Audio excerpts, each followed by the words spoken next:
just a fun activity for the family. So often it's really great to do a unit study around either a theme or a book is an easy way, and it kind of is just, it's an easy way to do that. So Madeline in London is a great example. If you have younger kids or even some older kids are going to enjoy this. So you read Madeline in London and everyone could have a printable map. And that's the first day. You just color your maps, talk about her going from Paris to London. Maybe the next day you'll read this again and you'll maybe talk about the different places that she visited in London. And maybe you can find a tour online of London and you're all of a sudden traveling. The next day, maybe you can talk about the animals or the food or whatever it is. And you can continue to read the book until they're tired of it. And you can also take some vocabulary. If you've got some young learners, you can read the book with them and then pick out some words. If they pick it out, all the better, and put it on your refrigerator. And every day, the older ones can maybe test the younger ones to see if they learn them. Again, this is just involving everyone. A little bit older would be Little House in the Big Woods. The Little House books are great because they have recipes in them, they have history, they have animals. So you could read a chapter and talk about what's happening, and you could draw a picture, you could do a map, whatever it is that you want to focus on. And then the next day you'd read the next chapter and you're doing this whole unit study. You could find some math in each chapter. Maybe a child likes science, talks about making hominy in one of the chapters. Maybe you could go buy hominy at the store and eat hominy and talk about that, and eat corn tortillas and talk about how they're from hominy.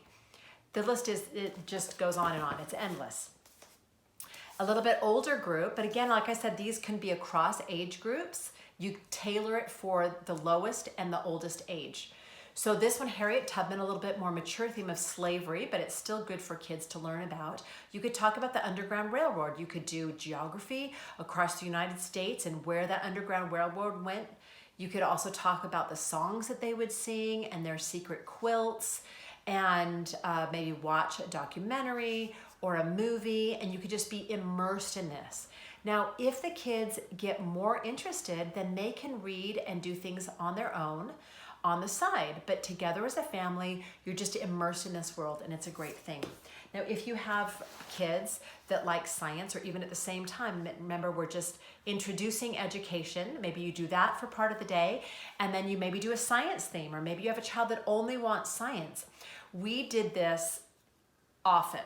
We would do that. We would print out our bodies, or I'm sorry, I didn't say that well. We would lay down on a big piece of butcher paper, and I would trace each of their bodies, and we would put it on the wall. And then every week we would do a new organ in the body. Now that's a long unit study. That usually took a whole semester to get through the whole body, but you could do it as long or as short as you want. You could do all of the organs, or just focus on muscles and bones, whatever it is.